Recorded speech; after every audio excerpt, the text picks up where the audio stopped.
there was no systematic war crime that was committed by our forces. There could be individual cases here and there. And we are more than willing to even subject ourselves for investigation, like I said. You're saying that in time you would be willing to bring people on your own side to justice if it is proven that they have committed crimes? That's for sure. That's for sure. Getachew Reda from the TPLF. We'll come back to the question of war crimes in a moment, but I just wanted to start with where that interview started, with the humanitarian crisis. And Alex Duval, we know now the World Food Programme and the ICRC are starting to get aid convoys in, but above all, I guess, they need guarantees that they can do that safely. In your analysis, how likely is that to happen? I think the guarantees of safety are, frankly, a bit of a red herring. It was perfectly possible before the breakdown in the humanitarian truce in August. It was perfectly possible for convoys to go in, for flights to go in, for all sorts of humanitarian supplies to be distributed in complete safety throughout Tigray. Are you saying they didn't push hard enough? Absolutely. The internationals succumbed to the pressure, sort of bureaucratic war of attrition imposed upon them by the federal government. And they went along with the overall strategy of the siege, it has to be said. A war crime of mass starvation. It was allowed to proceed to its inexorable end, which is utter humanitarian calamity that we face today.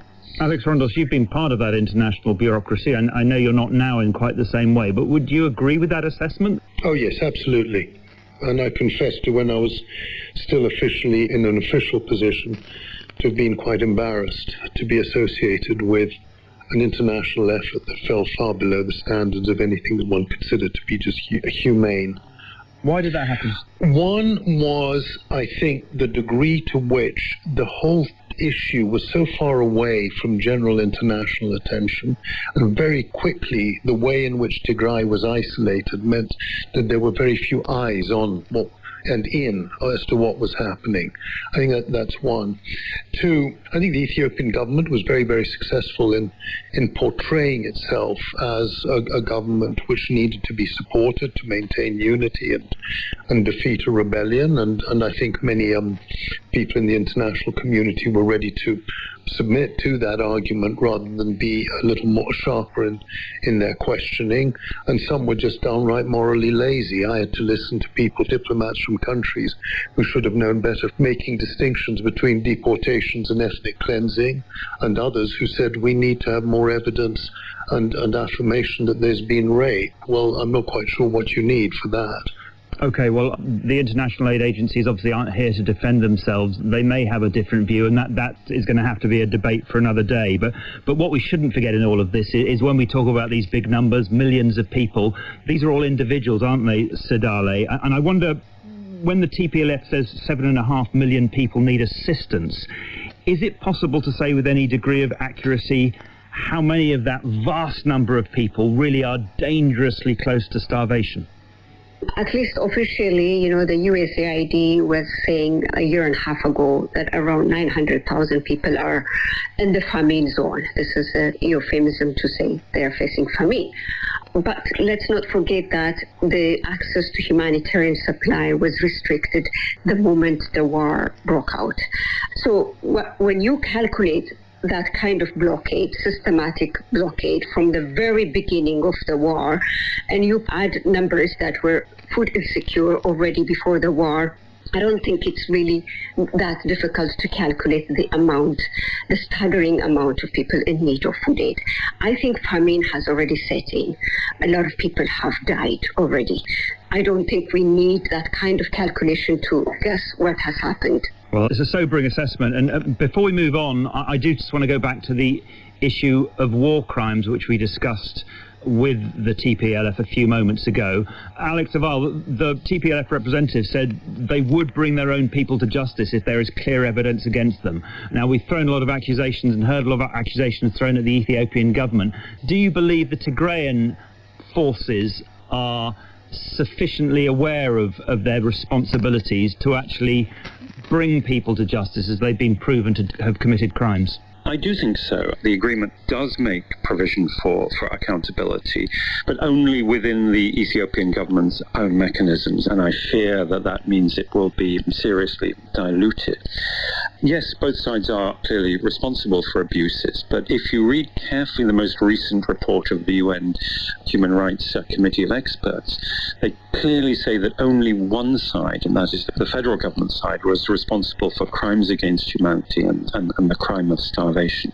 So we need to hold both sides to the same standards, but it doesn't mean that they are all equal. We were talking about the prospect of American sanctions a few minutes ago, and I just wanted to pull back a bit and look at some of the wider international context.